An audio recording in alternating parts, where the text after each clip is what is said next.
So is Mike. That's the extent of my song. One of my worst songs. No, it's hard to say. I've had some pretty bad songs. Oh, what is happening? Steve is here. Steve is here, and Cosmin is here. And so is Mike. The song's getting better, you guys.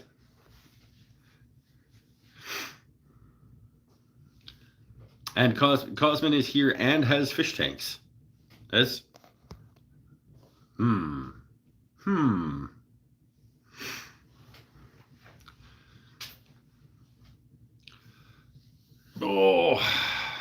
don't know what to tell you. I feel like maybe it was also you, but you signed in on the wrong account. And we're all just keeping on, as they say, as I say. Oh, there's 5. The YouTube lies. There's not 5. Different browser and such. Yeah, you got to make sure that you remember what browser you're supposed to. You should have this in 2 windows. And then you can type over here, and then you can type over here, and then I get double the nothing. I get double the whatever YouTubes. I get double the YouTubes. Oh, everybody knows that twice as many YouTubes are worth twice as much, or something. Yeah, it doesn't matter. Oh, so yeah, you could do that. You just go back and forth. No, but you gotta be watching it at the same time, or YouTube will just split it. I need double the YouTubes, so I can't get like half of this YouTube and then half of that one, and it only counts as one. Or doesn't matter. Oh, 2 YouTubes. That's right, twice as many. There's Cosmin is here, and there's Cosmin with fish tanks, giving me 2 times the YouTubes. Everybody needs to go do that. I want everyone who's watching to sign in on another thing as well, and watch it on 2 things, so that I can get twice as many YouTubes. No, that sounds like nonsense. Waldrop's here. I had people trickling in. I'm gonna have a Mexican Coke. Then I'm gonna do not much, but I got some mail to open from my boy Shannon Rogers. I got a Mike's Never Had This Food Before. I might have 2 Mike's Never Had This Food Befores. The London Plain bowl you turned. I think that's the nicest bowl I've turned so far. Come on. It's okay. That's nonsense. I mean, everybody can like what they like. You can like what you like. It's certainly. I don't think I've ever done a bowl where it's like wider, like part way down, than at the top. Have I? Maybe. London Plain is an interesting wood, because it, as I said in that video, like depending on the grain orientation of it, it can be super boring, or it can just light, like that Rayfleck quarter sawn stuff can really sort of explode. And so, yeah, I mean, it's neat, I guess, but like the nicest bowl I've ever turned. I mean, thanks. I disagree. We can disagree. There you have 2 likes and 2 views from you. I made this guy. See, I even think that this guy, it's smaller. It's not It's not going to hold as many things, as much volume as this guy. But I made this guy Monday. That's this like quilty guy is going to be coming up as a video. It's wood is neat, you guys. Wood is neat. Oh, and then it got deleted. Dude just delete. He wardrobeceptioned himself or something.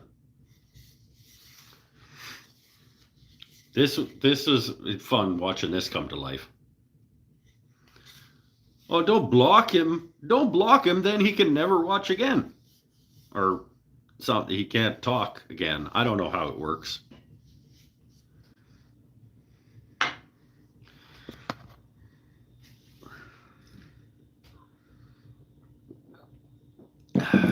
Tommy Keel is here. Put him in timeout. There you go. Yeah, you put him in timeout. You go sit in the corner and think about what you've done.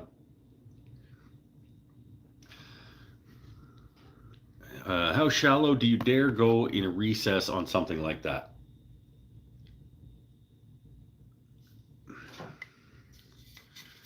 This this size guy, this about 6 inches maybe, not quite. That recess is maybe an 1/8 for it to grab onto. I kind of determine it based on the heft and how aggressive I feel like I'm gonna be going on the inside, and whether things are cutting well. If things aren't cutting well on the outside, I'll probably go a little bit deeper on the recess to make sure that it's got good purchase. If things are cutting nice and clean and stuff, I might go a little bit shallower. It's a feel thing, I guess. I don't know. I don't think I have like a standard. I want to make sure it's got something to bite into. You know, like the jaws on my chuck have these 2 little sort of ridges at the tip. I want both of those ridges engaged. So like an 1/8 is probably, I don't think I'd go less than that. But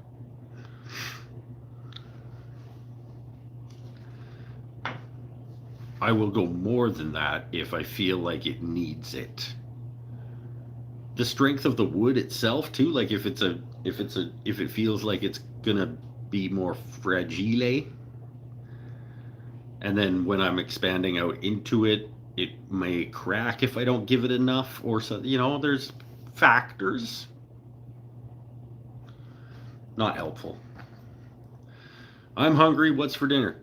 I don't know. Well, dinner. I have a couple of Mike's never had this food before, so I'm not gonna cook. I have a new kind of chip, and I have a new kind of chocolate. But I guess that's dinner. No, I already ate. I had McDonald's. I got off work a little bit early, and so I was like, I'm gonna go run and grab something to eat. I didn't feel like cooking, and so I had McDonald's. I was like, I haven't had McDonald's for a while. It's always exactly, you know what you're gonna get. It's always perfectly mediocre, and like, yeah.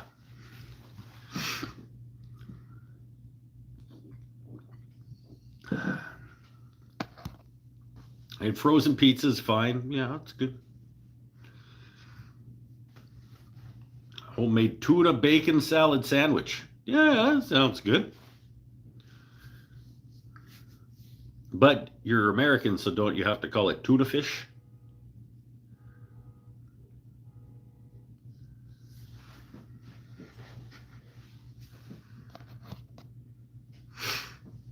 Not really. No, it's fine. It's perfectly. Meh is perfectly fine.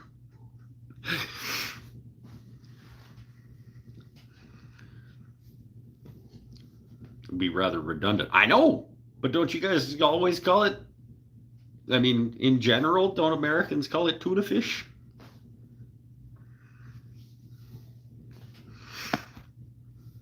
Tuna fish and bacon pig. Yep. Pig bacon and wheat bread sandwich.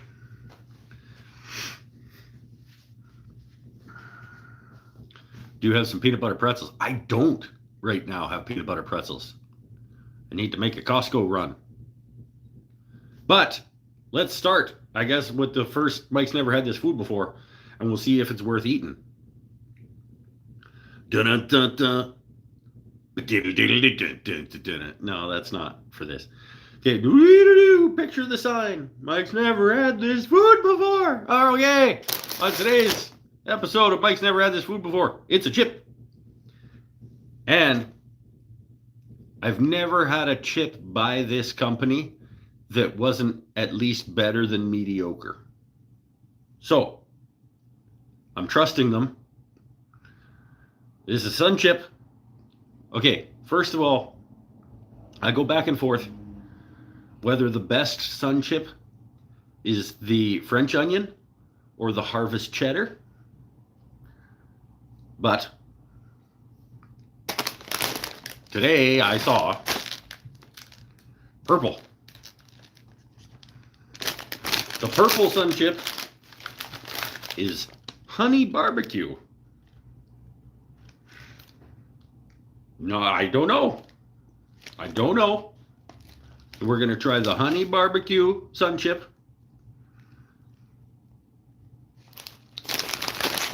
And I'm probably going to wish that it was French onion or whatever. Sun Chip, by far the loudest of the chip bags, I think. I don't know. Maybe I'm wrong. You guys let me know if there's a louder chip bag on the planet. Sun Chips, whatever they make their chip bags out of, are very loud.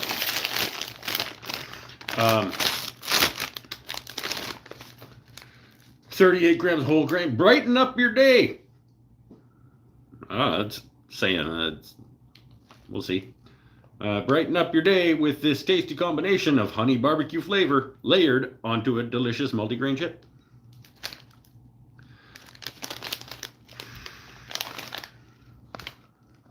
That's new. See? I thought I'd never seen a purple Sun Chip before.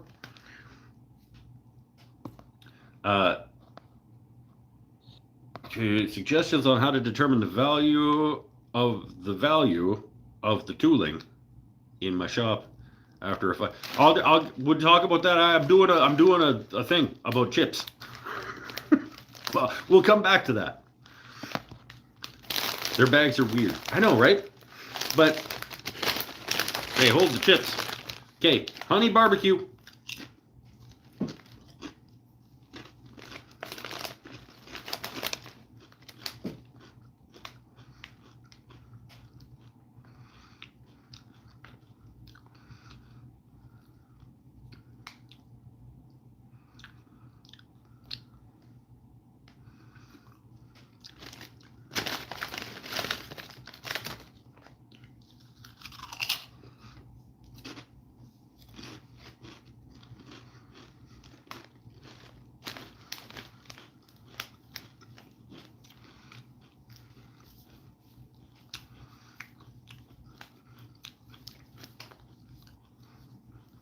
It's not. Okay. It's fine. It's going to be pretty low on the list of Sun Chips.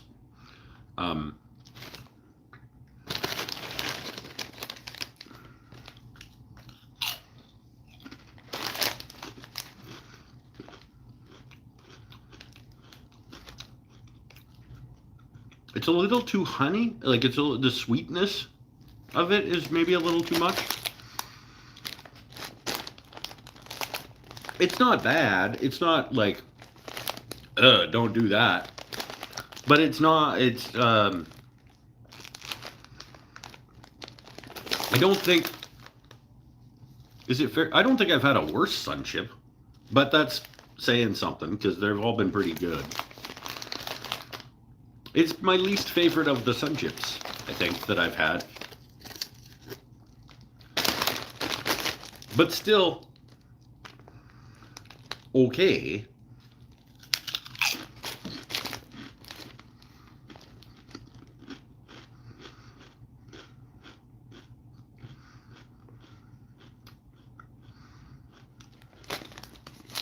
There's nothing wrong with it.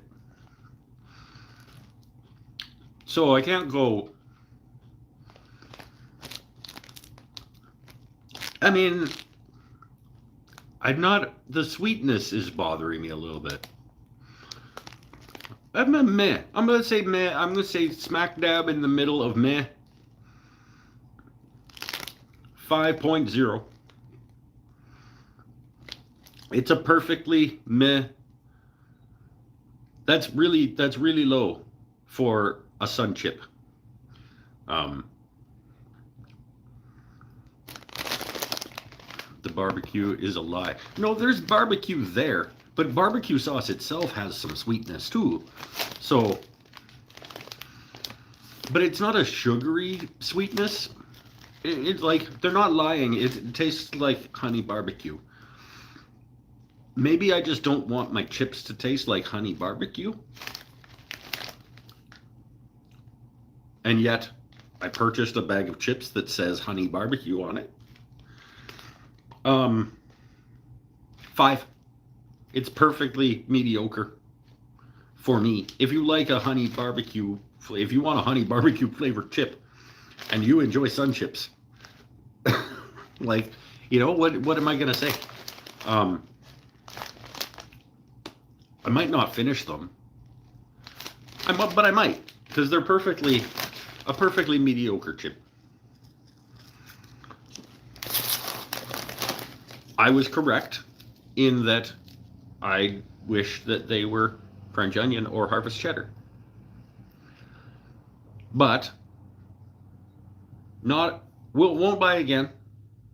So they don't get a would buy again. And I don't hate some people saying like I don't like any barbecue chip. I do like a good I like a barbecue chip on occasion. I would select the barbecue edition of a chip at times. These I won't do again because I know that the bag next to them is better.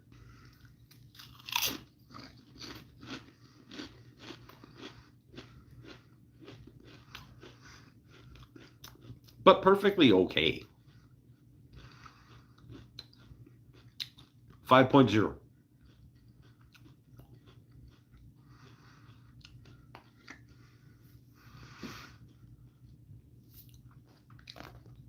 The only barbecue chips I like are the Snyder of Berlin ones. I don't know that. Crush them up and use them as a dry rub. Might be okay. Breading. Ooh, actually. Crush them up in a bag with like a rolling pin or whatever and use them to like do an egg wash chicken breading. Add a little bit of cayenne pepper in there just to give it a little touch of heat. That's pretty good. That's a pretty good idea. Put them in a bowl, fill it full of resin, let it cure, then turn them into a meh bowl. I could make much less labor-intensive meh bowls.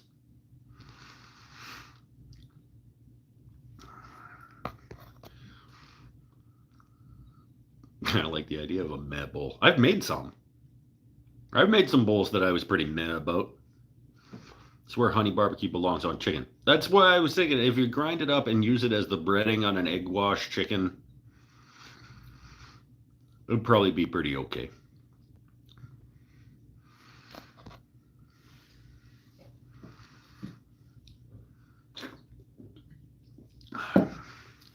little bit of spice to counteract that sweetness. He says as he drinks a Mexican Coca-Cola.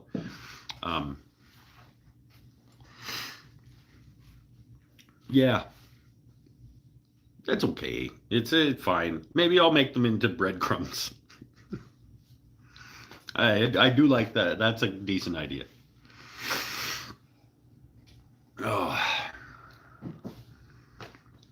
Heard of Snyder of Hanover from Pennsylvania. Well, everybody knows Snyder of Hanover.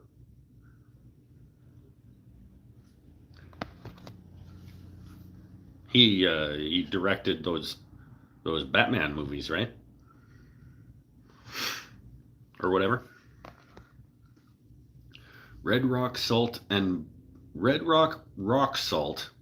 balsamic vinegar. That sounds like a pretty good chip. I could eat that.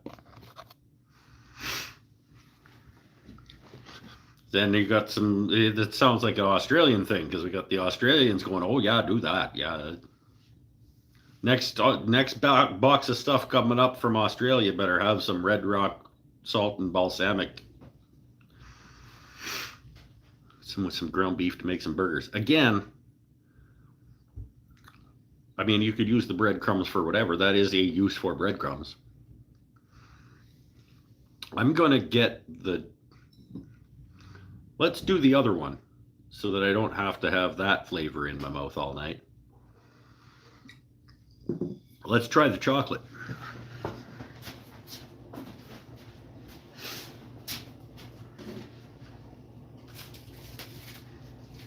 Okay, I got two options.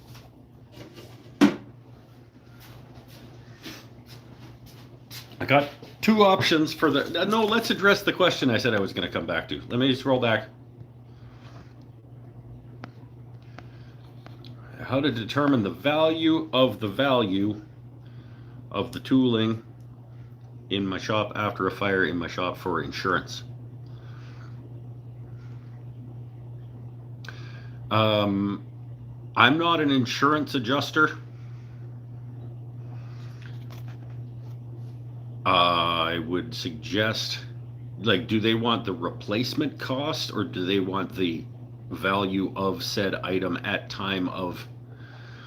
I think the only way to do that would be to like look through all the like Facebook Marketplace and classified places like Kijiji. I don't know what you guys have wherever you are. Craigslist type places and find what they are being marketed at. Doesn't mean that that's what they're going to sell for, because we all know everybody gets lowballed and then takes a price. And then I would document the sale prices that I see on comparable units with screenshots, because if you can't just save the link to the thing because it might sell before it gets to where it needs to go to. I think it would just be a matter of combing the internet and finding the value that people are selling those things for. And that's the best you can do, because you can't say like what somebody would have paid me for it had I sold it before the fire. I don't know. That's a shit question. Sorry to hear about the shop. I at one point did inventory my tools for that purpose. So I mean, it doesn't do you any good now, but like if you could go back in time, have an inventory of your tools and their replacement value, at least like what you paid for them or what they're currently for sale for. I do have that in a document.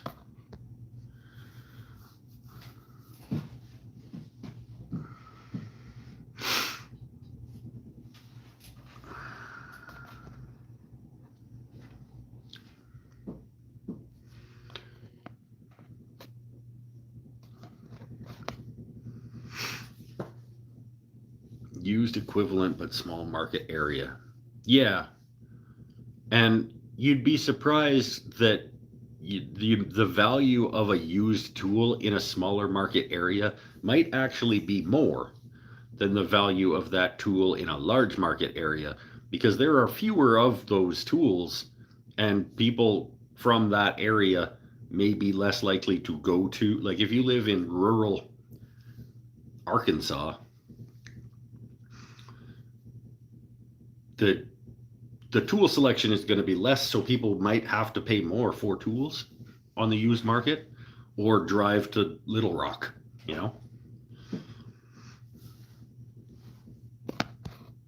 I think that the only answer is just doing research and screenshotting and then taking sort of an average type thing. I don't know. I feel like your insurance person should tell you how they want you to assess the replacement cost of these things or whatever.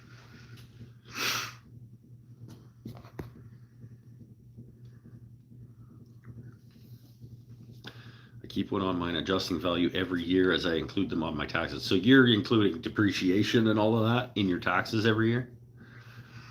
I don't go that far, but I do have a document that says either what I paid for a tool or what the market value of said tool was at the time I created that document, which at least will give me a place to start with if something like that ever happened. Peeps of wood, oh, look out, Mikey Beep is here. Okay, the chocolate edition of Mike's Never Had This Food Before. Picture of the sign. Woo-doo-doo, Mike's never had this food before. Let's go with the one I think I'm going to like better. This is not just a regular caramel. This is a salted color. A salted caramel. It's got like a teal on it. I was like, ooh, what's with the teal caramel? And I saw that it was salted caramel. So I bought that.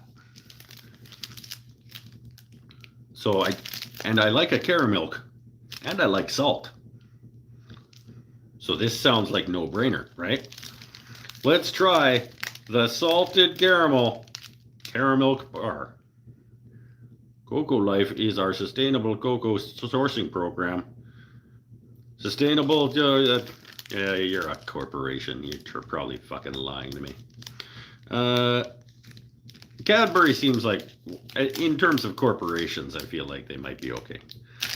Let's try the salted caramel bar.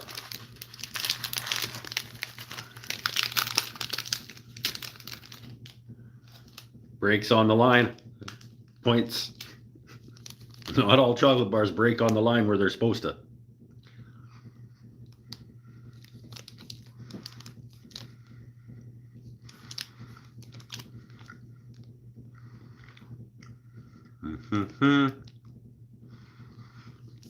That's just good. There's just nope. That's just good. That's exactly what you wanted when you bought it. I want a caramel bar, but I want it a little bit saltier. That's what that is.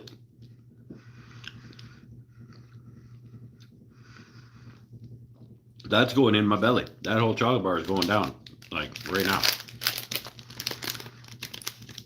That's just good. That is.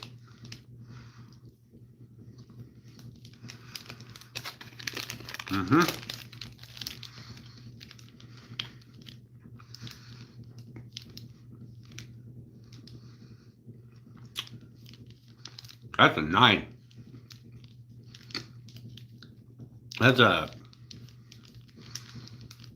That's just exactly what that needs to be. 9.0 even.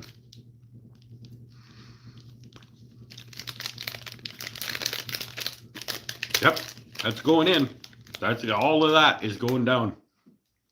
That's exactly what that needs to be.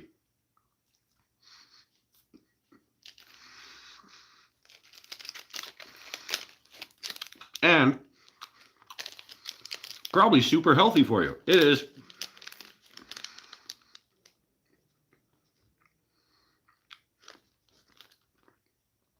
per 7 pieces. So I'm only having one. That's how that works, right? But per 7. 31% of your recommended intake of saturated fat for the day. 20 grams of sugar in 7 of these. seven of the squares, I think. But it's got some calcium. It's got some calcium in it. That's good. 190 calorie chocolate bar. Wait, 190 calories per 7 pieces. So this is a 7th of that. No. Where was this Cadbury bar made? I don't know.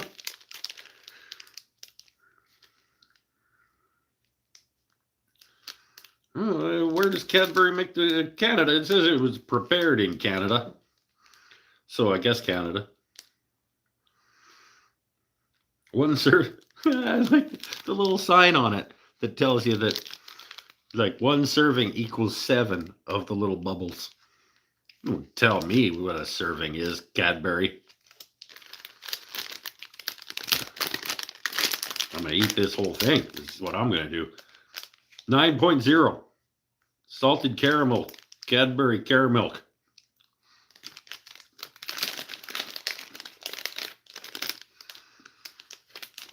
That's a good one of those.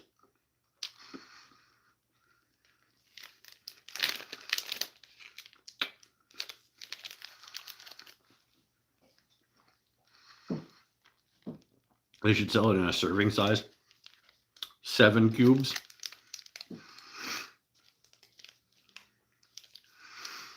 That's the thing. Like, they didn't even make it divisible by 7. Like, it's 3 wide.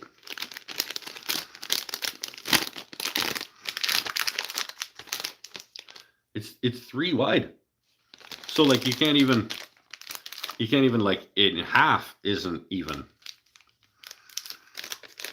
So 2 rows and then 1 out of the 3rd row is a serving? That's stupid.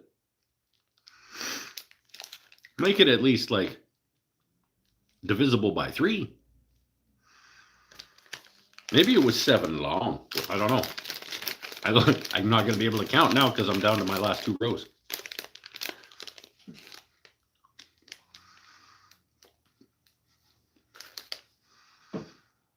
It's gone. It's going to be gone.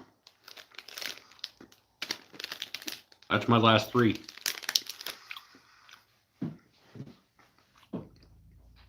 That's good. That's a 9.0. That's a we'll buy it again. That's better than a regular caramel bar. And a regular caramel bar is a delicious thing.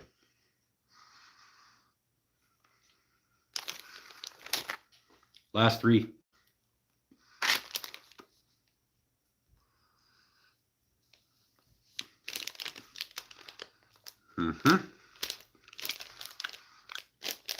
That's good. That is.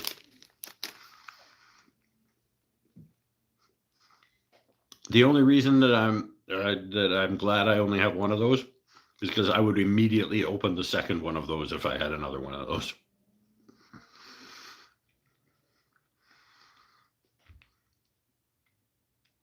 That's a good chocolate bar.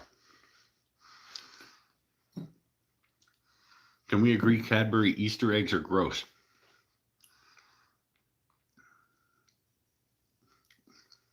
No. Yes and no. Okay. The normal size Cadbury eggs have the wrong ratio of internal goop to chocolate surround. Cadbury cream eggs, I assume is what you're talking about, because Cadbury makes different kinds of eggs. Cadbury cream eggs in their mini version are perfect. Like, they're awesome. So because the ratio has now changed, it's a little bit thinner chocolate, but it's much less goop. The mini size Cadbury cream eggs are the right ratio. When you go up to the full size ones, it's too much of the goop, which in itself is good. The ratio is wrong.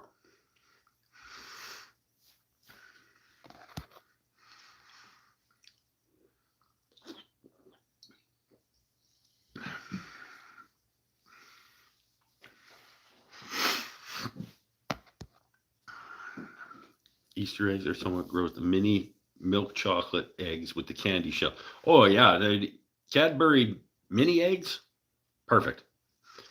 Cadbury small cream eggs, also pretty perfect. They make a caramel egg as well, which is again pretty good. If they made a salted caramel mini egg, I agree. The ones with the gross white goop with a yellow center. Yeah. That's the ones that I assumed we were talking about. The full size, normal size ones, I agree that there's too much goop related to the rest of it. Mini ones, they're like it. They're like an inch. Those ones are great.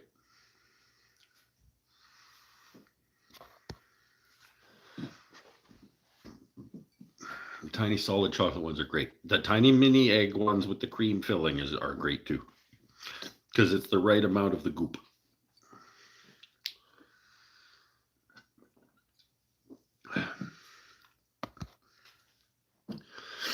Never seen minis with goop? Oh, you should look for the minis with goop. That's what they should start calling them. Hey, Cadbury, if you want to buy a slogan,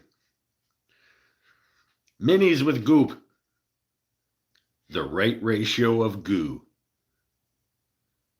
And then I'll do your commercials. Because wouldn't you want me to do your commercials for you?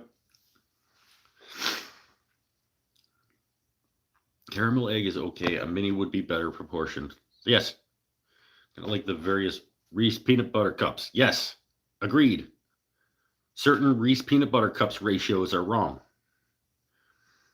Yep. But what you feel that ratio needs to be may be different than what I feel the ratio needs to be. When I was a kid, those Cadbury cream goop eggs only came in the one size, and you couldn't get them all year round. I think it was maybe the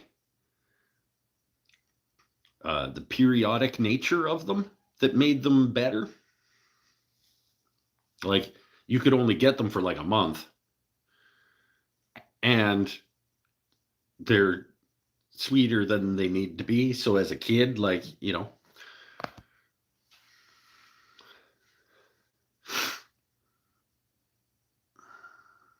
I might buy that. Right? See, I'd be on the TV going like, the Cadbury mini goop egg. The right ratio of goo. And then I put it in my mouth and then I go, or whatever, We'll figure it out. Hey, Mike, can you turn a couple of Easter eggs on the lathe? And if it goes quickly enough, can you make enough of them to fill a bowl? Yeah.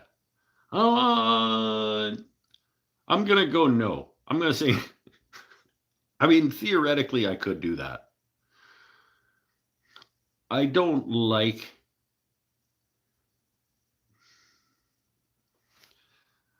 turning things off around the backside of something that then isn't being held, and you have to get it off, and you've rounded, and then you have to hand sand, and you always get a little sort of facety bit because it's. Why do you want this? Why do you want this to happen? $1,000. No. Maybe I'll turn an Easter egg for an Easter episode or something. I don't want to make a basket of them. That sounds like something I don't want to do.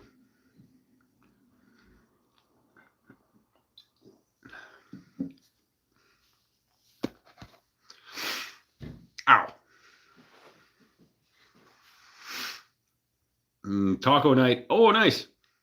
Our taco nights are always Tuesday here. They're not every Tuesday. Not every Tuesday is Taco Tuesday. But almost always, if it is taco night, it is probably a Tuesday.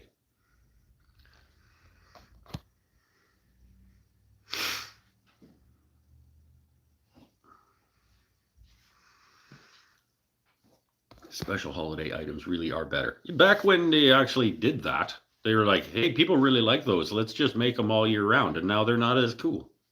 They're not as...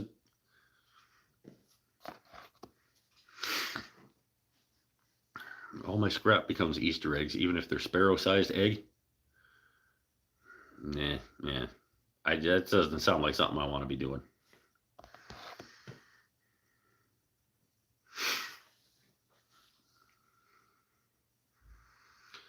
Quail eggs, they're small, but that might be hard to do.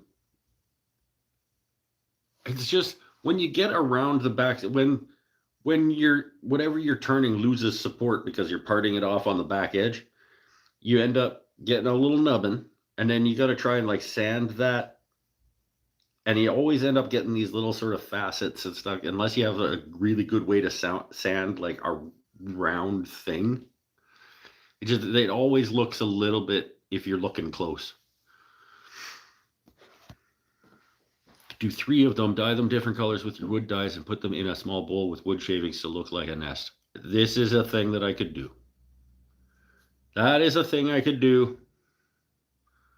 Because then the little bottom nubbins that I didn't feel like sanding off could be sitting down in the sawdust.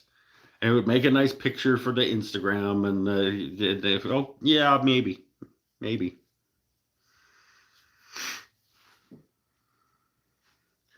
I could do this. This is a thing I could do.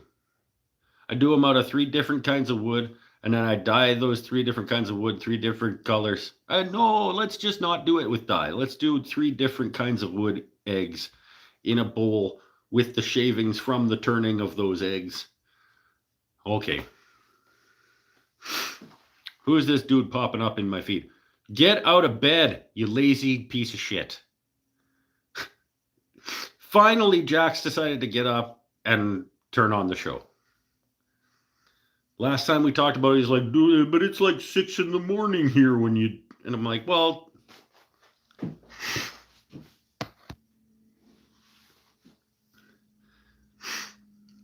Sounds adorable. Yeah, it's a pretty good idea, actually. Sounds like more work than it's going to be worth, but that's never stopped me from doing something. Texted you about the players. I can't believe you don't check texts. I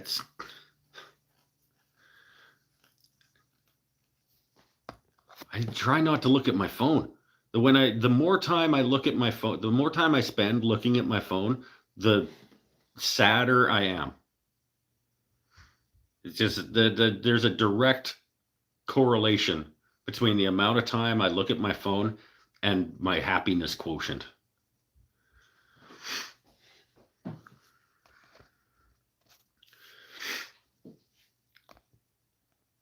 I got Aurora photos while standing on a frozen lake last night. Howdy, guy.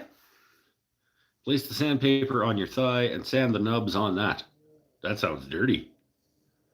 You got go in, you getting on your thigh to sand the nubs. Like, I'm at work, mate. Life's out of control. Well,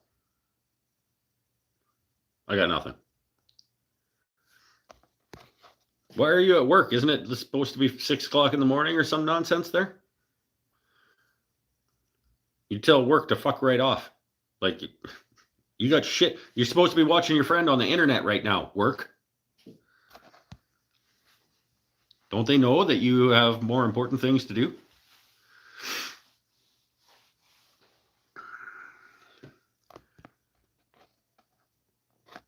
He's reserving meh for honey barbecue sun chips. Yeah, that's true. Perfectly meh. Perfectly meh chip.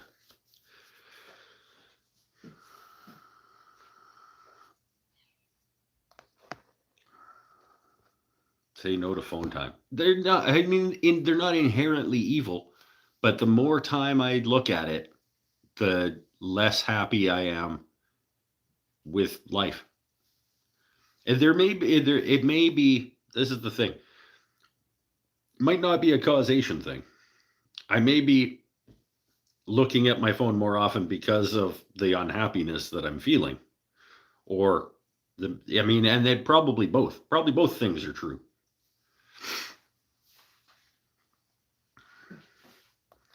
But it is safe to say that if I look at my phone more, I am unhappier.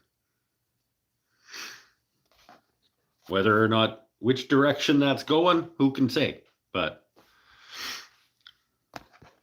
glad it stayed frozen. Well, he's over there. Like it's gonna stay frozen for a while yet.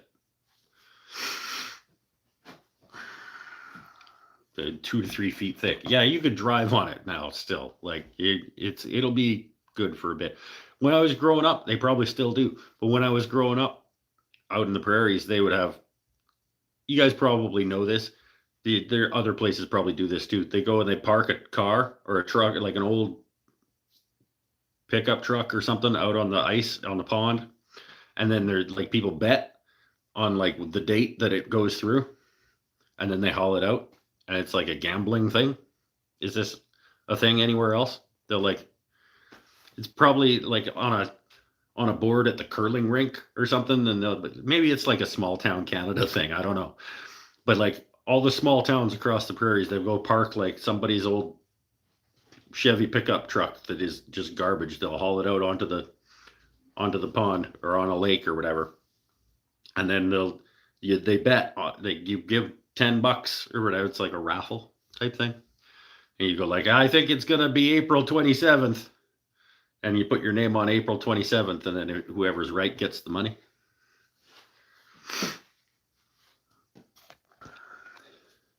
It's never April 27th.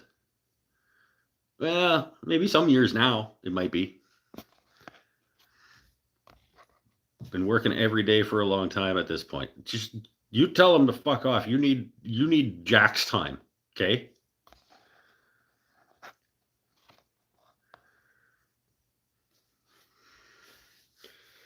We don't get ice thick enough to park a vehicle on it. Well, I don't know what to tell you. When places get ice that thick, that's a thing they do, I think. How's the inspiration coming along, Mike? How about you shut up? I don't know, man. I don't know. It's like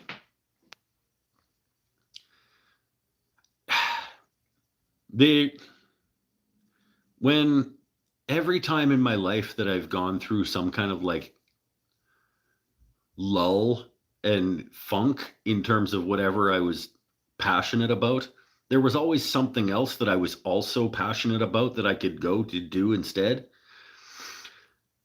Whether it was music or photography or art or painting or sculpture or anything else, there was always like writing. Like I could like, well, I'm not feeling this right now. I'll go do that instead, and that's fine. And just right now, I just don't want to do any of it.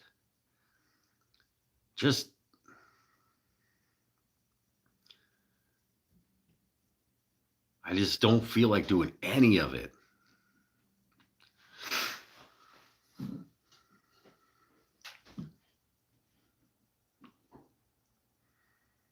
But I will. Like, I mean, I will want to again. I know that I will. But it's frustrating, you know? Like I was saying to somebody that like the way it feels is that I wish I wanted to do something. If that makes sense. Like I can feel that I want to.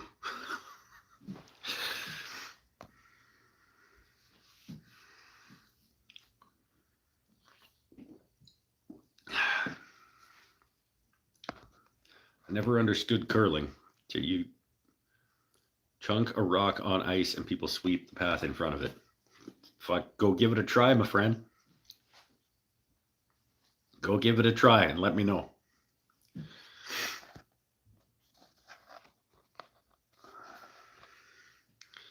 You'll understand right quick, I'll tell you.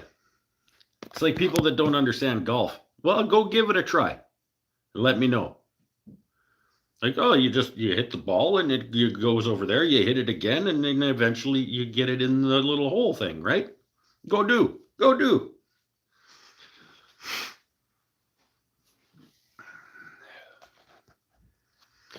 Just watch Padula Studios' latest video.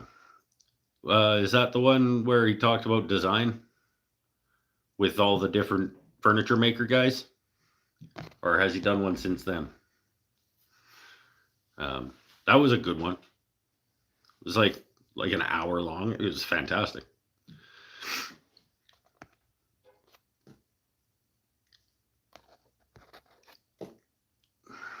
Let's do it. Action helps. I hardly ever want to go for a long walk, but I do it all the time because I feel better after. Yeah. I guess it depends on the reason you're doing it. If you're only doing it because you're supposed to, or because it's what you do, and so I guess I'll do the thing because that's what I do. Like, it's, I don't know. Maybe I just need an actual project that is like I thought the guitars or Sean's bass or whatever, because it's like, it's a new thing and I enjoy making guitar the first time I did it, and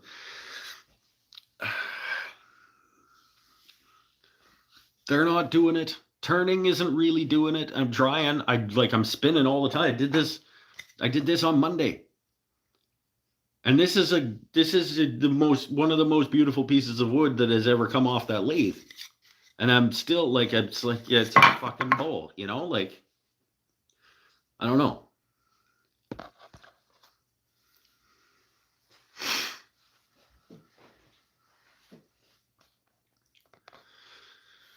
You need is a dartboard in the shop? No, I got rid of my dartboard in the shop.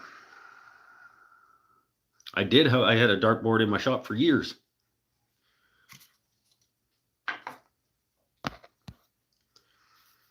Darts isn't fun by yourself. And darts was only ever fun when I was drinking.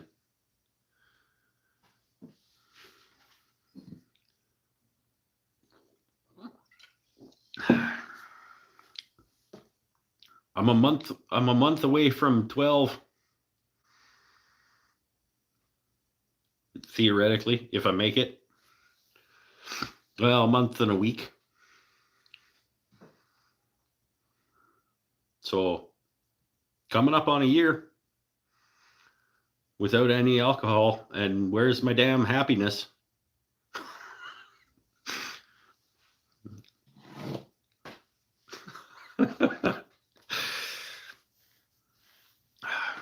That's very insightful. That was a good video. That was a good one. I haven't watched a lot of his stuff. I kind of only found out about him maybe like 6 months ago.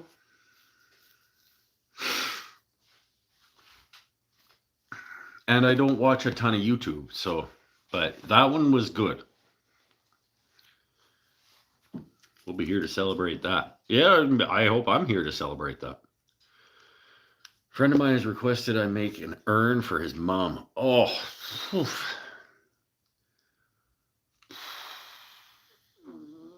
I don't think that's what I want. I don't like the pressure of something like that. I can see being able to focus on something that's that important for somebody I care about, maybe being of value to be inspired by.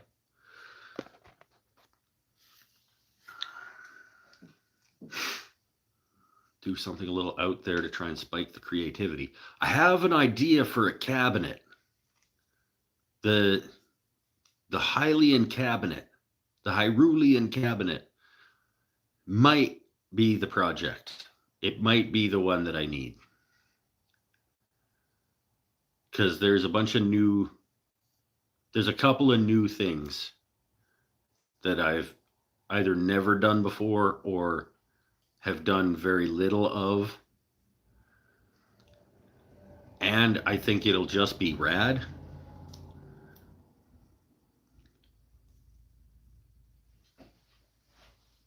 That might be the one that I need. But I don't, again, it's like I don't need the cabinet. So it's really like, that's the problem with the guitars.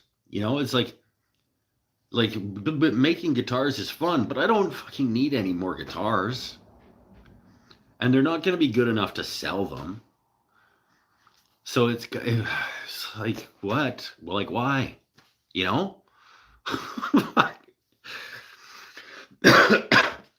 A bowl would look awesome with some cute little Easter eggs and some sassafras shavings. Sassafras can suck it. I never want that. I don't like statements like, I hope I'm here to celebrate that.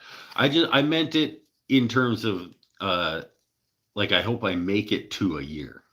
Like, it's still over a month away, and never count your chickens, as they say. Like, I could go get a case of beer anytime I want. It's just down the street.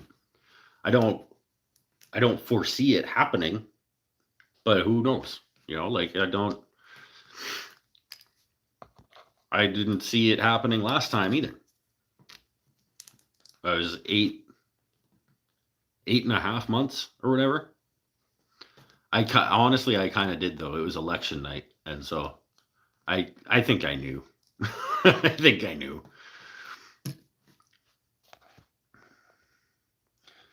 Need to make a cello. I don't though, because I've got a friend who's going to give me his. No backsies. Do you ever have a long-term project, like a 3-year dedicated project? No.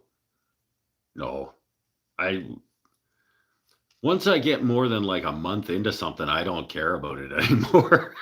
In terms of like, this is why the guitars, it's like, I was going on Sean's bass. I was like 2 days in. I was like, this thing's going to take like 4 days. And I just like into the wall. Like, 3-year project. Won another lathe from Rockler. Well, of course you did. Of course you did. I think didn't you say the next lathe you win, you were going to send to me? I think you said that.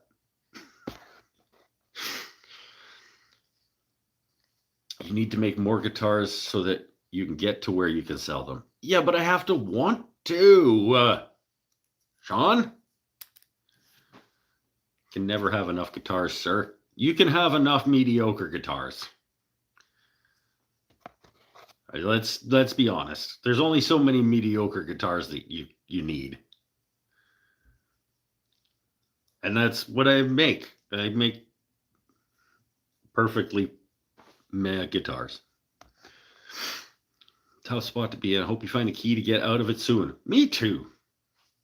And I will. I know that I will. It's just, it sucks. You donate the guitars to some students or something. I guess. Seems like a lot of work for just a giveaway. But yeah, I could, I suppose.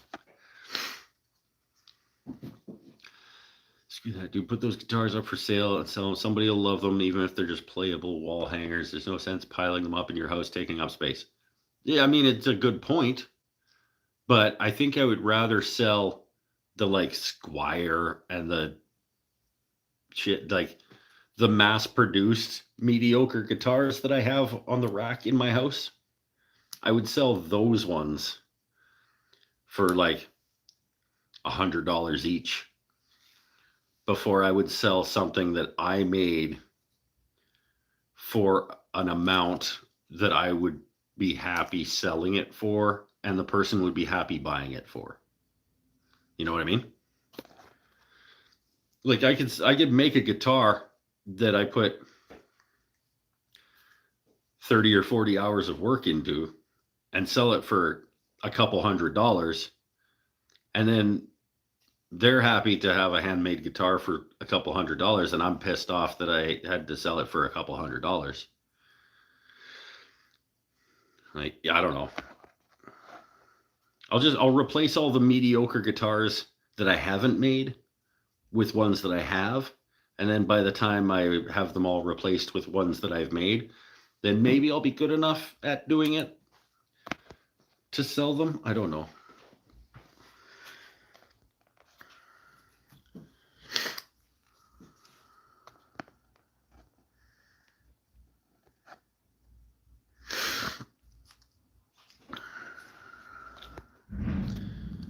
It may not fetch the dollar amount that you want for your exact expected hourly rate.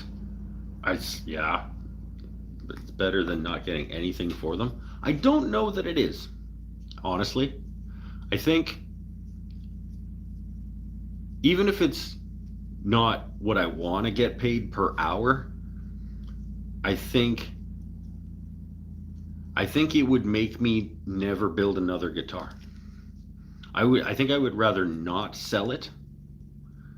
I would rather give it away for nothing than sell it at an amount that makes me never want to build another guitar.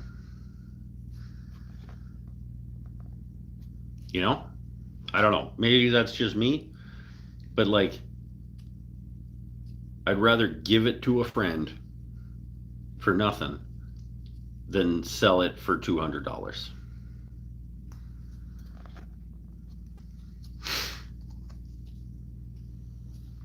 Back to work, brother. All right, later, my friend. Thanks for bothering to show up once, like every 3 years.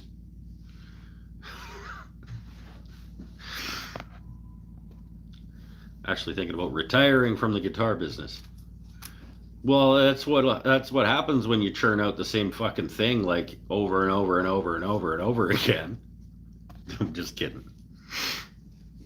You know I'm kidding, kinda. You know I'm kidding-ish, right? Suspect your statement saying that you don't really watch YouTube would answer this, but have you considered doing a collab with another creator? Make something for or with them. The problem with that is they would either need to be close, in close physical proximity, so that we could either work together on something or not pay a crap ton of money in shipping to have whatever the logistics situation. And collaborations from a business perspective, collaborations only work if there is benefit to both parties to do so. So what would be the benefit? I mean, other than like that it would be fun is a benefit, but like from a business perspective, unless there's no crossover between the audiences and now you have access to a whole new audience of people who didn't know about you before, but I don't think that really exists in this space, this like the maker, creator, woodworker space, where like, sure, it would be great to collaborate with like Mark Spagnolo or something, but there's no benefit to him to collaborate with me. And so he wouldn't do that. So unless there's benefit in both directions, I don't know.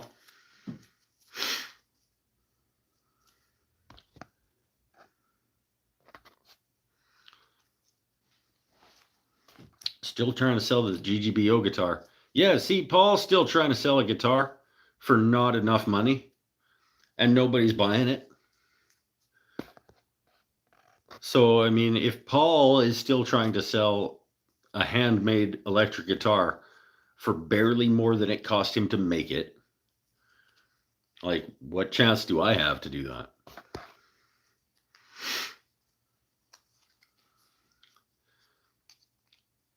But if somebody finds out about it because of this show and then buys it, I get $100. Hang on a minute. What makes mediocre guitar versus a good guitar? And why are you intentionally making mediocre guitars? Well, first of all, I'm not intentionally making mediocre guitars. That's just what you do when you're learning how to make things in general. You'd make mediocre things until you get better at doing it. So, like, they might be a little bit better than mediocre, but there's not, like, I don't know. Let's just say I'm not setting out to make a mediocre guitar. Setting out to, yeah, I guess I kind of am, because I like my expectations are that I will come out with something at least mediocre. Sid's repurposing. How you doing, my friend? I just think there's not enough cash to go around right now for someone to buy custom instruments. Not from a guy who just fucking started making instruments. That's like, there's never enough cash going around that somebody's going to be like, hey, that's a pretty nice guitar you made for your second guitar. Here's $2,500. Like, that's not a thing, I don't think.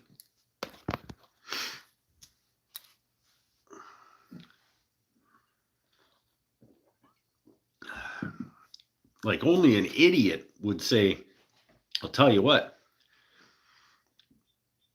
you make the first time you make a bass guitar, I'll give you a multiple $1,000 cello. Like, only an idiot would do that.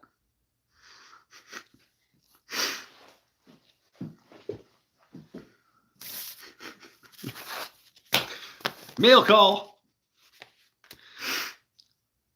These are my stickers from my boy Shannon at Lumber Industry Update. If you somehow don't know who this is, his name is Shannon Rogers. He runs a hand tool woodworking online school, and he does a podcast called the Lumber Industry Update. And if you support him on his Patreon at a certain level, which I do, obviously, you get monthly featured species of the month stickers with all the technical properties and things of the different kinds of wood. Boobinga. That's a pretty snazzy sticker, Shannon. I like that, just that sort of like lavender purple with the red of the Boobinga on it. That was a good choice. And it's got the hardness and the modulus of rupture and the modulus of elasticity and all the like the tangential radial movement specs and all the stuff of the different species. We got Boobinga. Shannon works for Elaine McIlvaine. Those are the people who sell to lumber yards. Shannon works for J. Gibson McIlvaine Lumber Co. Okay? It's like the oldest lumber importer in the United States or some shit. I don't know. I think that's what J. Gibson McIlvaine is where Shannon works. Speaking of species, I discovered that sequoia trees are prickly buggers. I was pruning mine today, and now I'm full of nice itchy spots where it poked my arms. I have a cracked slab of sequoia up. That's it right there. You can see it right there. That's one slab that is cracked right down the middle of it. It's probably 15 inches wide. With big, and it cracked right in half. And I want to make it into something, but with like patching the crack with bow ties or whatever. Like some kind of, I have some ideas about a cool way to like stitch it back together into a thing. How did the necklace pendants do at the shop? They're still just about to hang. I haven't it took me longer to get. First of all, I cracked 5 of them, putting holes in the stems to make for the jump rings.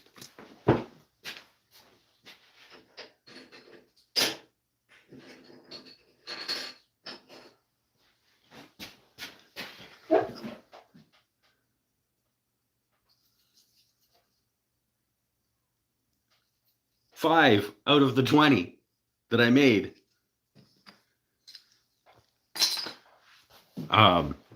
So that was rad. And then the rest of them, once I got the necklace part of it chosen, I still haven't really had time to put pricing and everything on them. They're at the shop and they just kind of need to get priced and hung. But the new router bit is nice. It deliberately ran faster on a test body. Absolutely no danger of tear out. Just in time to retire. Buy a fancy new, really powerful router bit that's going to make the job way easier. Wouldn't think it would be good to make stuff with. It seems super soft. It absolutely is super soft. I can put my thumbnail and make a big thing in it. Yeah, for sure. But it exists. It's right there. And I mean, I'm not just going to not ever. Well, I could just not ever use it. Feels kind of wasteful though. If mine ever needs to come down because of its proximity to the power lines, it might have some interesting wood grain as it's a weeping variant. Oh, the ever popular weeping sequoia. It needs to buck up and pull itself up by its bootstraps and rub some dirt on it and get back in the game. Tree. How disappointing. I mean, yeah, it sucked. But it is what it is. I learned a valuable lesson on making the wide part of the stem. The reason that I flared the stems out like that was to leave room for the hole. And I didn't make them wide enough for the size hole that I wanted to put in it. And the drill bit wasn't sharp enough and I pushed too hard and it's just like, it's a thing. It's a thing. What router bit are you adding to my wish list? The fancy multi-tip carbide extravaganza. Anyway, the other sticker is alder. I got interrupted. So Bubinga and alder to add to my sticker collection.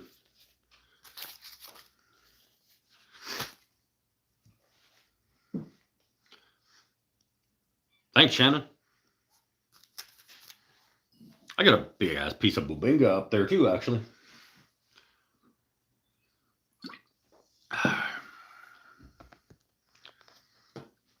Got a lot of carbide blades to sharpen now, Mike. Yeah, if you're an idiot. Where do you stick them? I stick them in an envelope.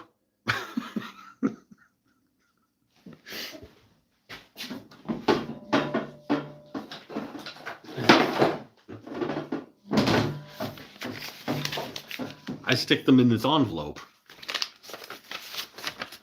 I stick them in this envelope of stickers.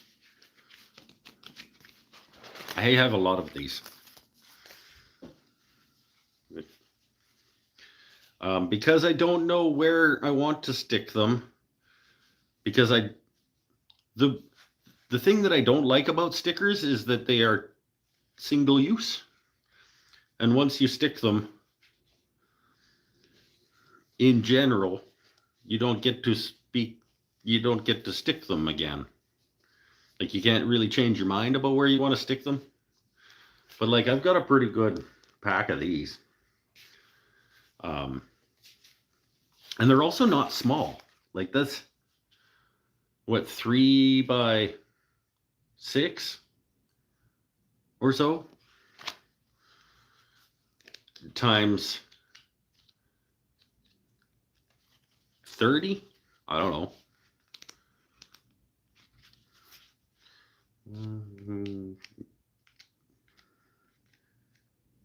Maybe only 20. 25-ish of 3-inch by 6-inch stickers.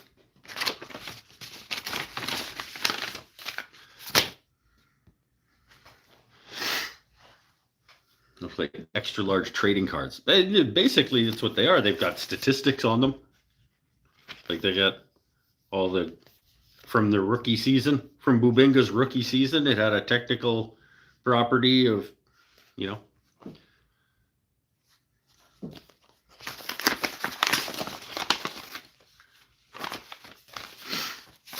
30 cards. You're really throwing money at this Patreon thing. I mean, he provides good value. I listened to every one of those episodes and I learned something every time I listened to one of those episodes. And I am on his $10 tier per month, but I pay annually, so it's a discount. So like once a year, I don't know what I pay. But I'm at his $10 tier, and I think I end up paying like $8 American per month because I pay once a year for the whole year.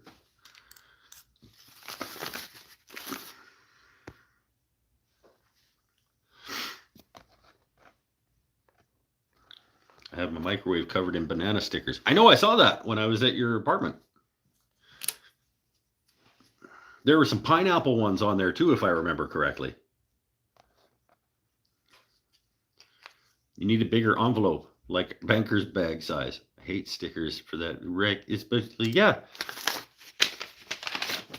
I can make a box. I can make a box for my stickers. A sticker box to put my stickers in. It's the inside dimensions of the stickers and like that deep, so that I just put my stickers in it. Then it's still like I'm just gonna be like, yay, another fucking box. Like,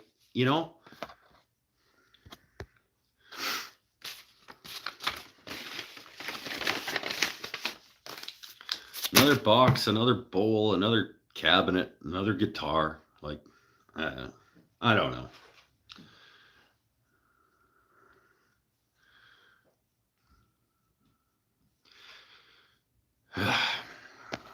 My wife stuck the wooden card that you sent with the pens into one of my guitar wall hangers. Right on. Good luck explaining to the maker the exact dimensions of the box. I don't need to explain it to him. I am him. I don't get it.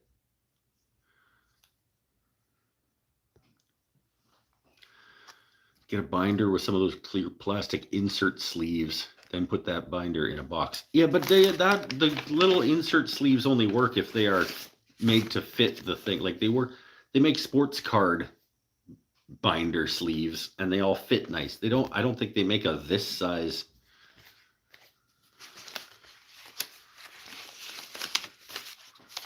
What's wrong with my envelope, you guys? You guys are like being super judgy about my envelope of stickers.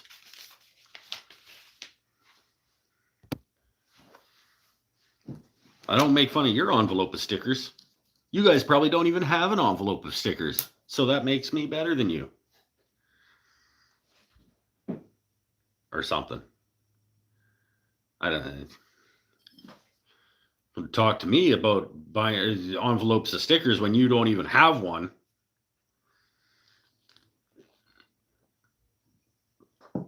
I'm going to know the modulus of elasticity of Peruvian walnut, and you're not. So, yeah. Anytime that comes up at a party, I'm going to be like, hold on, let me go get my envelope. I'll tell you, Mr. Question Face. You want to know the bending strength of some Eastern white pine? Well, you just hold on a sec, I don't think Eastern white pine is in here.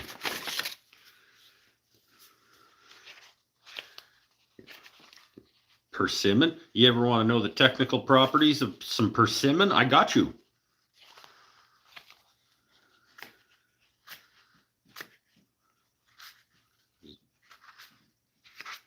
Fucking Douglas fir. It's the worst. Hickory, got buckeye, got catalpa, got monkey pod, we got Tamo ash, we got I'll tell you the modulus of rupture of the Tamo ash. I will. I'm not going to tell you guys because you guys were making fun of my envelope of stickers. Now you don't get to know.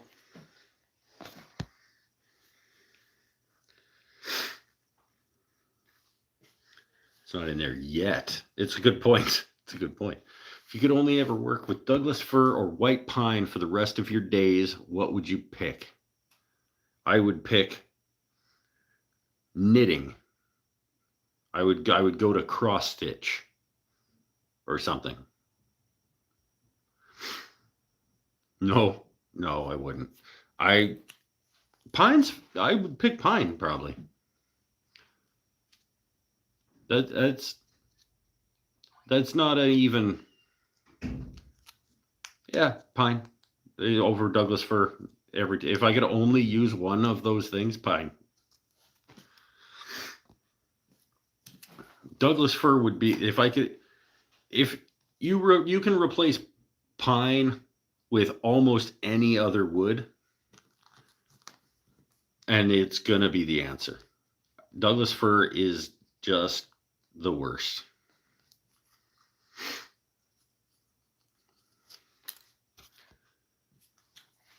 Pine is fine. It's true. Pine is fine. I'll take pine over. I can't think of a wood that you could exchange, that you could swap out for pine in that sentence and have me not pick it. Balsa? Maybe. Yep. Okay. Balsa. I'll pick Douglas fir over balsa.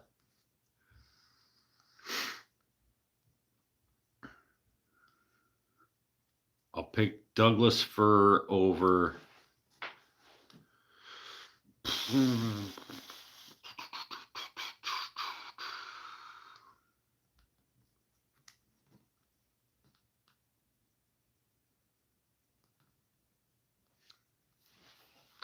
I can't think of another one. Lignum vitae.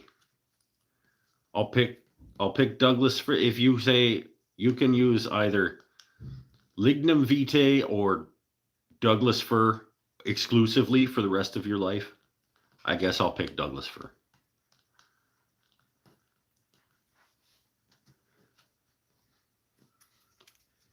If we're including cost, okay, I'll take Douglas fir over a lot of woods.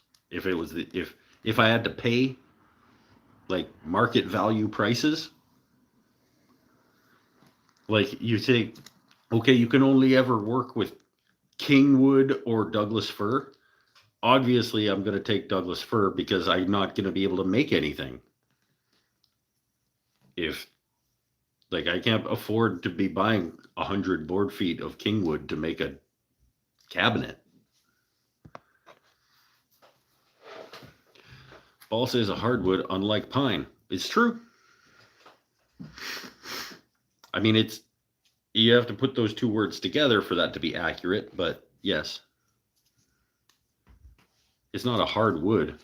It's a hardwood. Funny story. It better be. Anytime you start a sentence with funny story, I'm gonna judge it. Went to a customer's home to some work.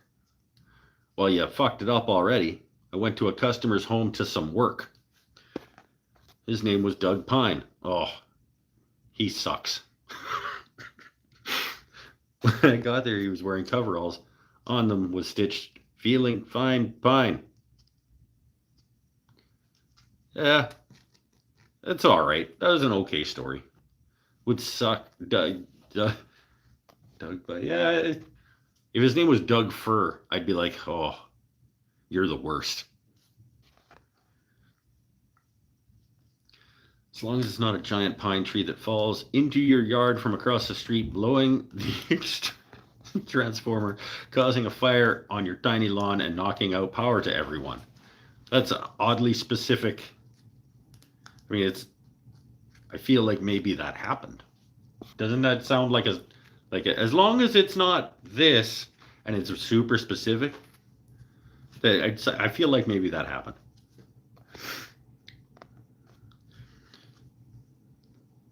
And all the wood ended up in your yard and you had to pay to have it taken away because it was fresh and no one wanted it. This is definitely sounding like a thing that happened.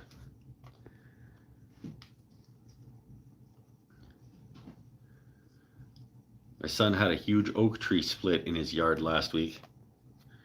I spent most of the day cutting up the wood. It's too bad it was oak. You just can't win with this guy, right? Like, what's the problem with oak? Was it white oak at least? That's a red oak. Red oak isn't that much better than Douglas fir. It's not true.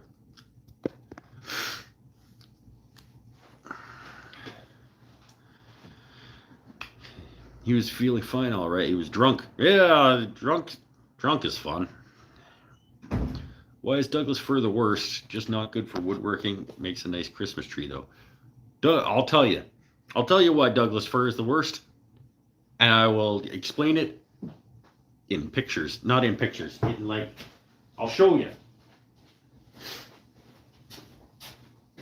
I grab a random piece. Okay. So, this is like a random piece of Douglas fir with some holes drilled in it. So, Douglas fir is the worst because we all know that when trees grow in rings, right? Hardwoods and softwoods grow with different situations, okay? But is generally referred to as early growth and late growth, depending on the season. You know how they say you can count the rings of the tree, and that's how old it is? Early wood, late wood, etc., etc. So sap running, sap, etc. So let's say these are the growth rings of the tree. In Douglas fir, the density of the early wood versus the density of the late wood is so significant that it's like concrete marshmallow, concrete marshmallow, concrete marshmallow. And that makes it a huge pain in the ass to work with. Because the dark stuff is super hard and the light stuff is super soft. And that is shit to work with. I can sand this piece, if I grab a piece of sandpaper and I sand this piece of wood, this is it. You might even see what I'm talking. This might actually be a visible demonstration. I sand this piece of wood. It might not be. You might have to do it more than I'm going to be willing to. But because of the different densities of the different sections of this piece of wood, I can feel, if I go like this across this grain, I can feel it going like this because the soft light stuff sanded more than the hard dark stuff. You're not going to be able to actually see. Well, maybe you almost can. It's just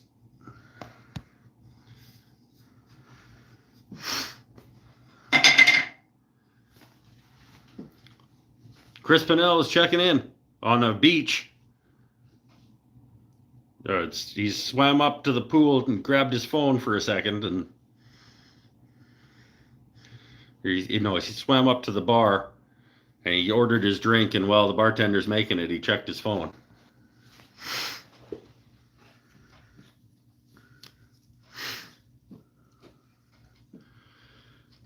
Yeah, it's an absolute mongrel to sand in a bowl on the... I'm not turning Douglas fir. No. Nope. We call it Oregon here in Austria. Or I've heard it called Oregon pine. It's not a pine. It's just, no, can suck it. Makes you feel like a washboard. It's garbage. Go on, do it. I used a sacrificial piece of Douglas fir one time to glue something else onto to use all of it. And I like touched the Douglas fir with the tool and it just exploded. And I was like, that's why we don't turn Douglas fir.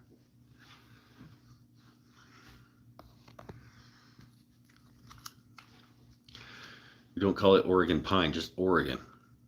Well, you're fucking it up then. I don't know why you would order that in. Like why you would need to ship in the worst tree. Gotcha. Thanks for explaining. You're welcome.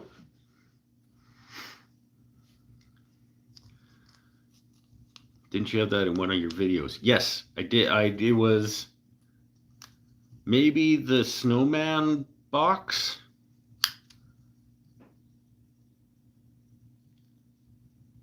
I feel like it was maybe the snowman box where I was doing his hat out of walnut.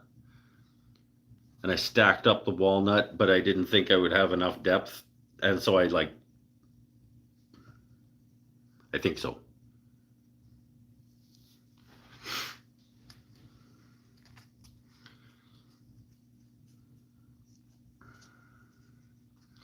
I'm pretty sure it's the snowman box, that his hat was the lid. I'm gonna have a smokerette. Anybody want the rest of these chips?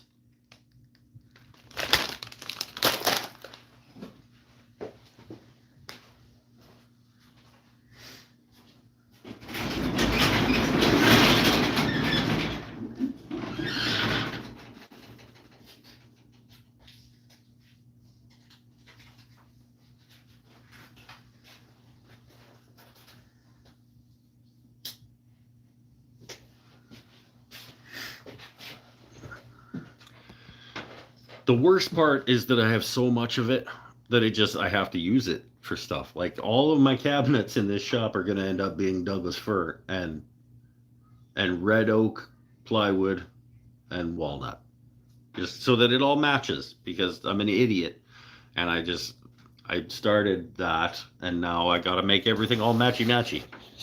Like it looks pretty nice, but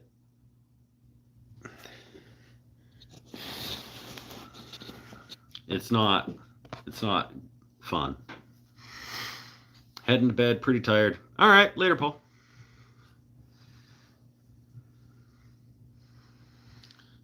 I'm not Mike, smash my face after 24 beer and make a YouTube video drunk, but I'm doing okay. That a guy. I mean, you're on vacation again, so you do what you got to do.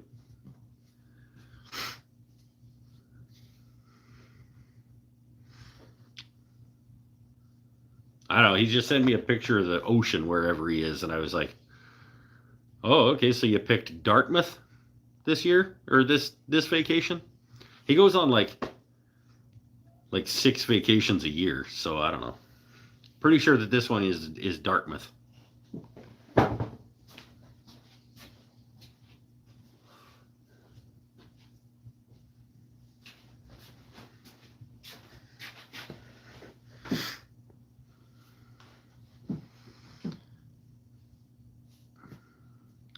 The snowman video at 19 minutes and 12 seconds. 19 minutes into the snowman box video is where I exploded the piece of Douglas fir. And I think I even said, I was like, I think I even said, like, fuck, Douglas fir is such garbage.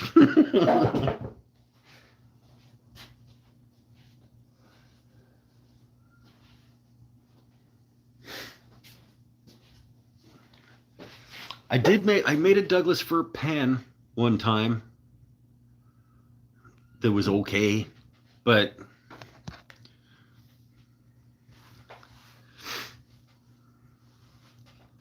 Dartmouth, Dominican. Yeah, Dartmouth in the Dominican Republic. Dartmouth is the city in the Dominican Republic that you're vacationing in.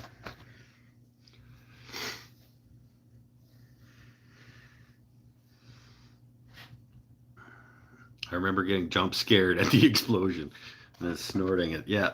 Yeah, that sounds about right. That's what I did too, I think.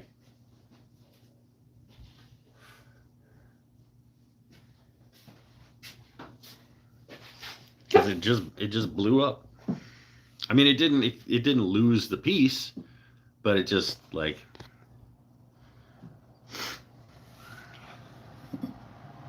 yeah.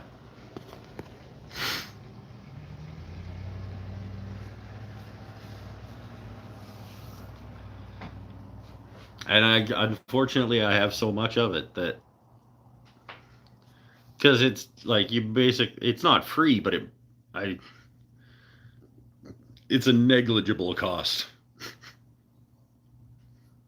I bought what, Mike? What do you figure? That load of Douglas fir that I bought off you guys for like $100, like 7 years ago, that I'm still working through. There's a bunch of it up there. All that top row above the cabinet there. All of the cabinets that I've made out of Douglas fir, a couple of boxes, like quite a few boxes, and I still have like half of it. It's like, there's a video on my channel of me and my boy sorting through and organizing those boards in my yard and then restacking them. And that whole load I got for $100.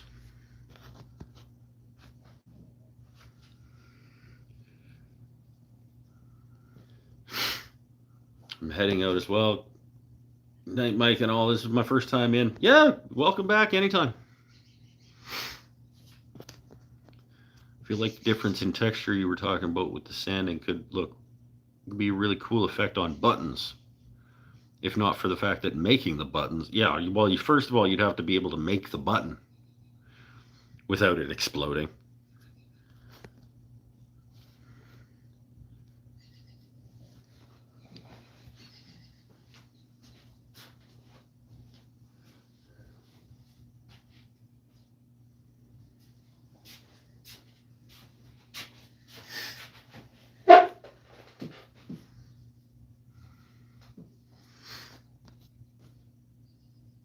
Those ring marks would look great. End grain button might be cool, but I feel like it would be super fragile.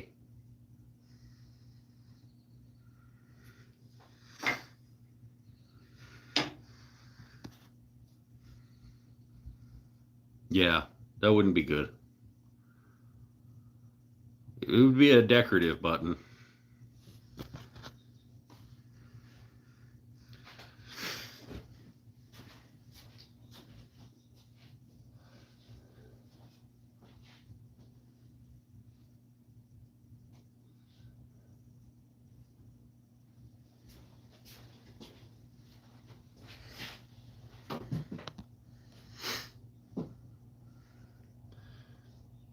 Didn't watch any baseball, but I had a couple Sammy Sosas. Yeah, he's swimming up to the bar.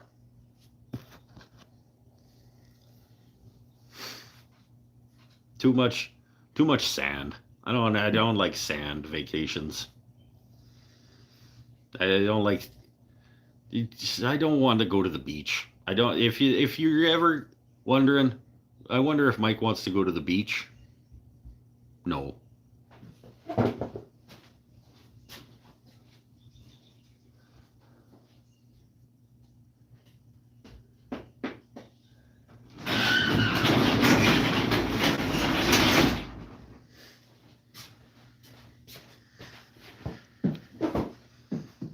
Unless it's our beach is just rocks, like you like like rocks on our beach.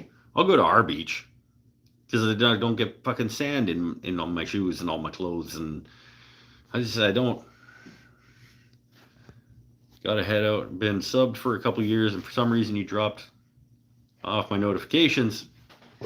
Yeah, that'll happen when you don't watch the stuff. Make sure you smash the bell and all it is. It's fine. Welcome back.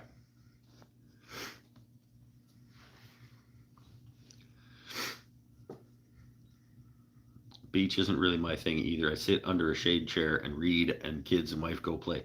I mean, like I said, I would, if we ever took like a family vacation to some place to go to a beach, there better be a golf course nearby.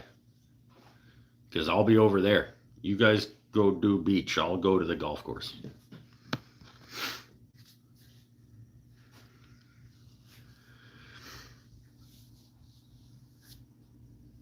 You spend so much time covered in sawdust, I'm surprised sand bugs you. Sawdust is bigger and softer. And you're not wrong,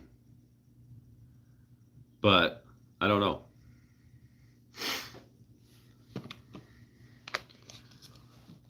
Sand has never been my thing. Like, I don't like the feeling, like, you know how some people are like, oh, the sand in between your toes is like a feeling that I love. I'm like, I don't love that. That's not a thing that I love. Oh, glitch. You can't even run your metal detector at your beach. Well, I don't have a metal detector. I imagine you could. Why would I not be able to? I love rock beaches. I hate sand. See? Gretchen's on team Mike. Love the ocean or any non-stagnant water, but if there's sand. See, I'm the same thing. Like, if we go to a lake, like, I would rather forest, lake. If there's a sand beach or whatever, everybody can like what they like. You can like beaches. It's okay. No. Not my thing.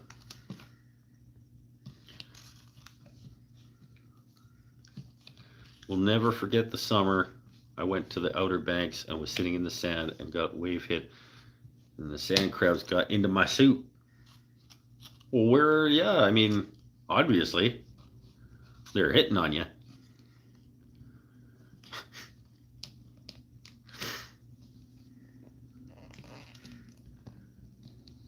So awful. That sounds pretty shit.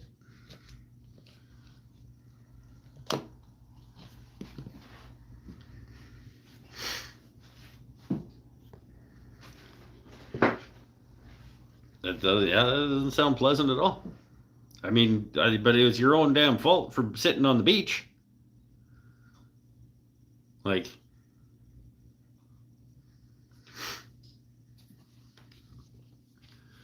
I'd rather go to the mountains in a secluded cabin than to Amy Beach. Yeah, much too sauce to be here. Oh, yeah, okay. I mean, have a good vacation. You deserve it. You haven't been on a vacation for at least 2.5 months. So you deserve it, my friend.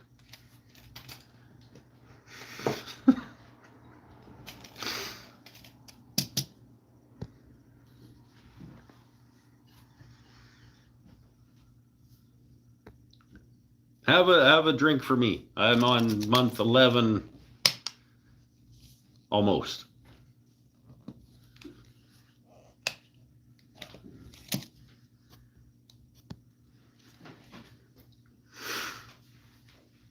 Oh, let me try another smoky barbecue, honey barbecue.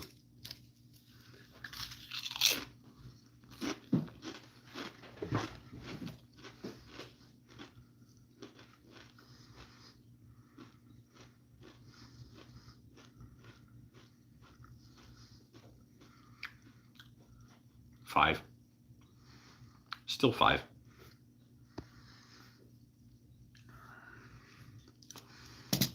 Might have myself another Mexican Coke. Might be just about done the show. Feels like we could kind of wrap it up, honestly.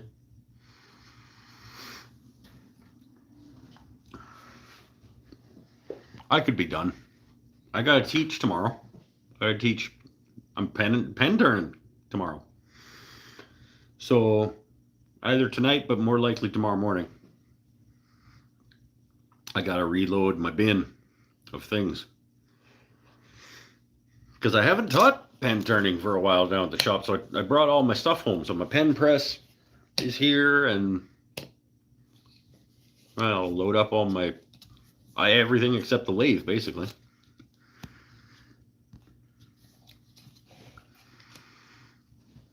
I'm having my peanut butter pretzels.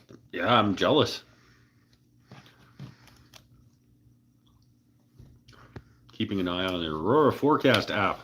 If we get another blast tonight, I'll head out. Don't fall through the ice. Gretchen is worried about you. There's twice as many of us watching as there are thumbs. That's bad friending, you guys. And a bunch of people probably left without hitting it too while they were here. It's because they didn't actually enjoy being here. Bunch of jerks.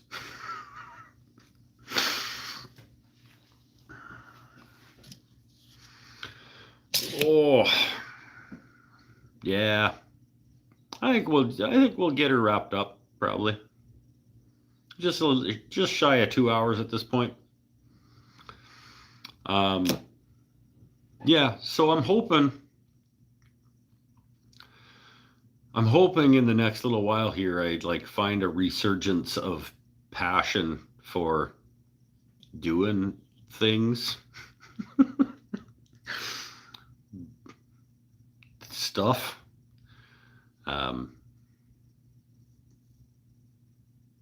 I don't know. Hey, I mean, we're on a journey through the world.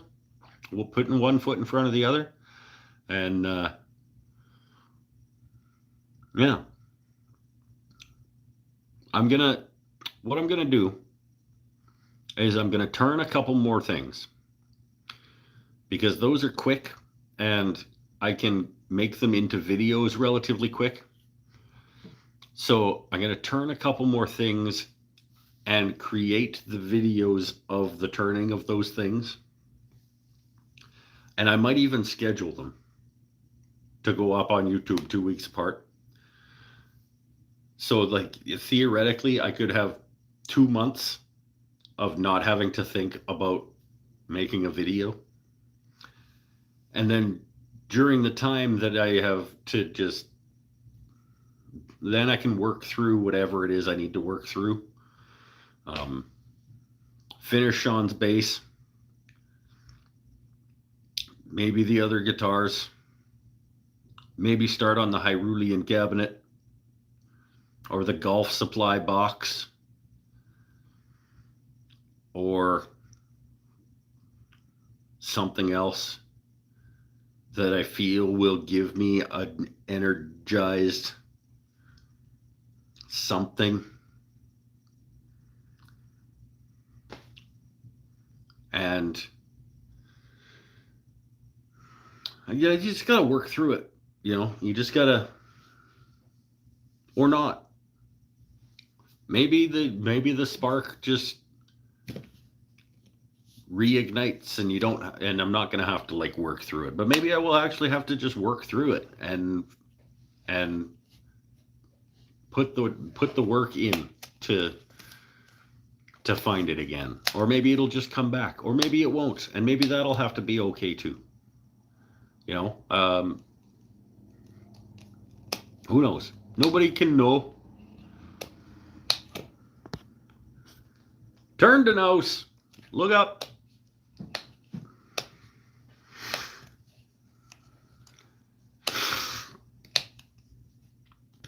Night, Eric and Amy. Others I missed. One day at a time, one project at a time. It'll come back eventually. Yeah, I mean, probably.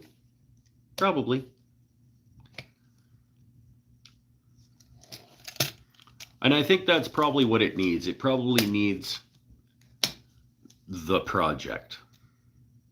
Because like I said, the guitars, it's like, I enjoy making guitars, but as I'm doing it, I'm like, I don't need these. I don't need these. Even Sean's bass, I'm like, I don't need a cello. I'm making it to trade it for a cello, but I don't need a cello. I don't.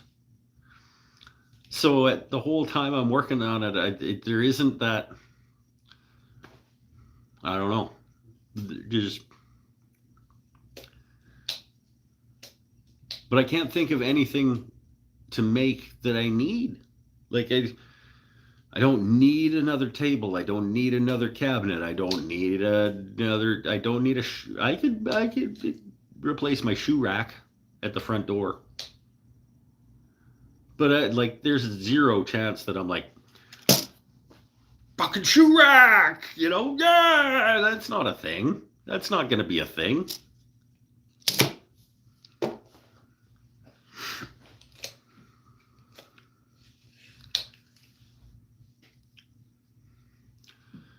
Turning is like that for me right now. I don't really need more bowls. I don't either, but I do need more content.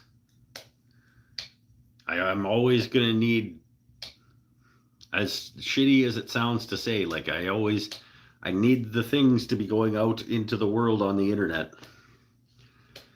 It's not a ton of money, but it's enough that it matters.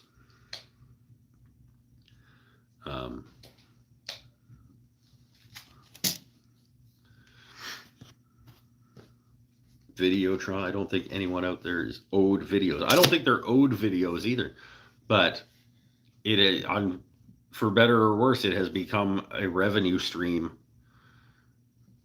And you can't just, most people, I don't know, most people can't just be like, you know what? I think I'm going to go down to like one less day a week at work.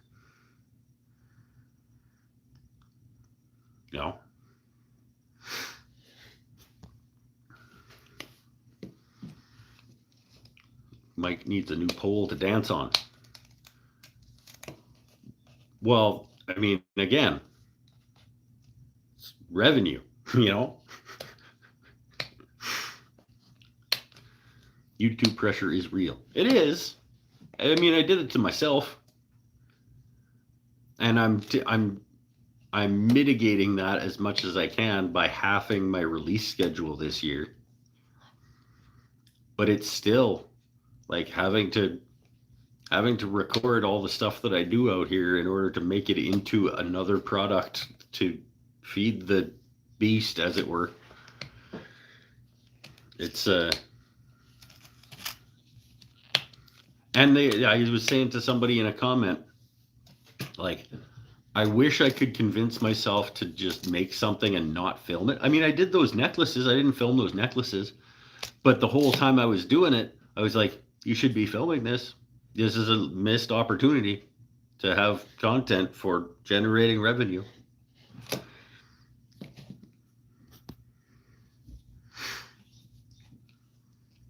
Keep getting interrupted. 10:30 p.m. and still no dinner. That's... You tell... No, you wouldn't eat it. I was going to say tell the boy to make something, but...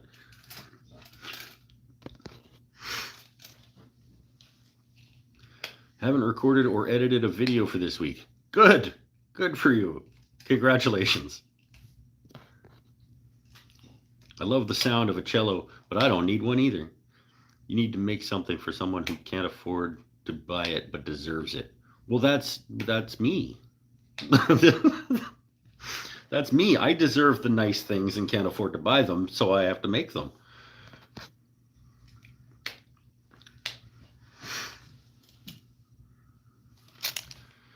You could always black press YouTube and just walk away. Maybe there's another better opportunity around the corner. Well, except when you say black press, I didn't just walk away. I went to something. So I wouldn't... if it's there's I'm not gonna say never, but there's always a potential that I find something else. No, but I like this. This is fun. I like this. This helps every week. And I do like doing it. I do enjoy doing it. And the passion will come back. I know it will.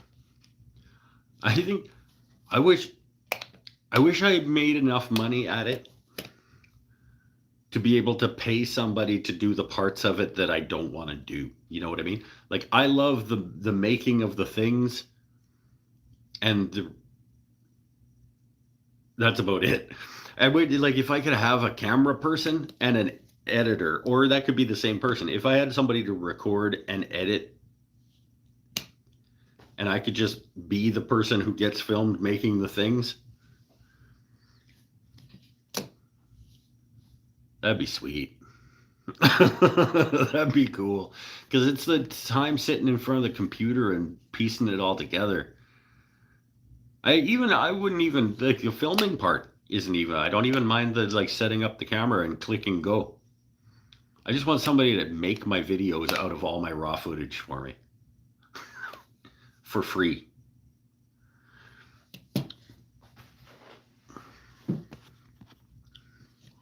Just know there are always choices. There are always choices. The life is a series of choices.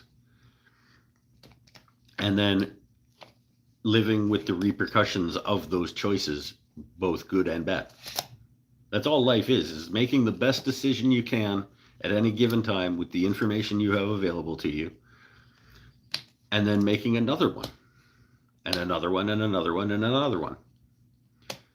And it moves you in a direction. If you're making the best choice that you can with the information you have available to you at any given time, over and over and over again, you naturally move in a direction that you think is maybe a good one. And then you find out whether those choices were good. And then you adjust because you have new information, and you just keep, that's what life is. But right now, that choice with the information I have available to me is wrapping up the show, because it feels like the right choice. And so this is a cool bowl. I just want to show this one again. This is a cool bowl.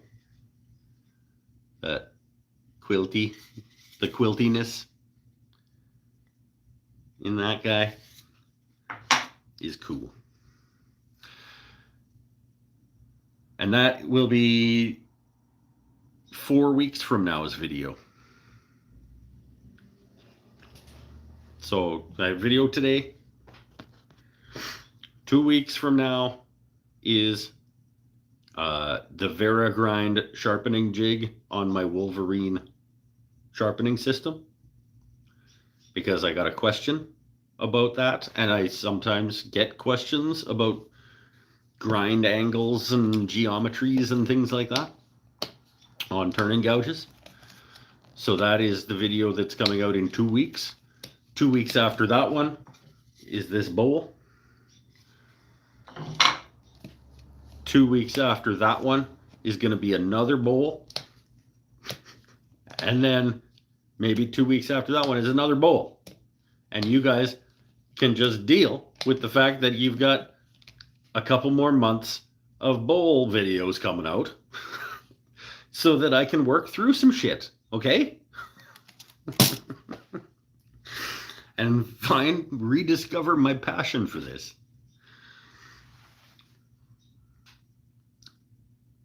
And if you don't like it, you can go watch somebody else.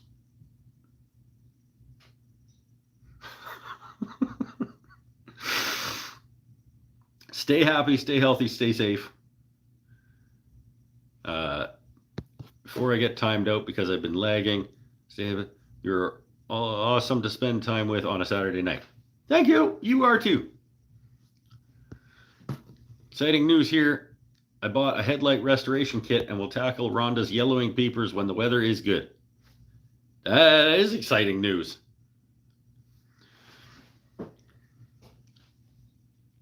That's cool. I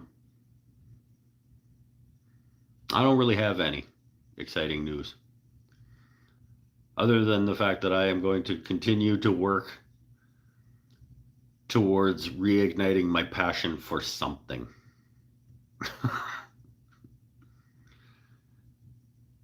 And we'll see. Keep on keeping on. Be kind to each other. Be kind to yourselves.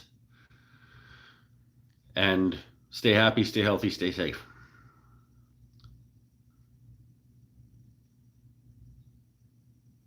Yeah, do your best. That's all that anybody can ask of you, and that's all you can ask of yourself. All right? And it has to be enough. Your best has to be enough. Even if your best isn't as good as sometimes it is, if it's your best right now, that's all that anybody can. That's all that you can ask of yourself. Even if it's not very good, as long as it's your best.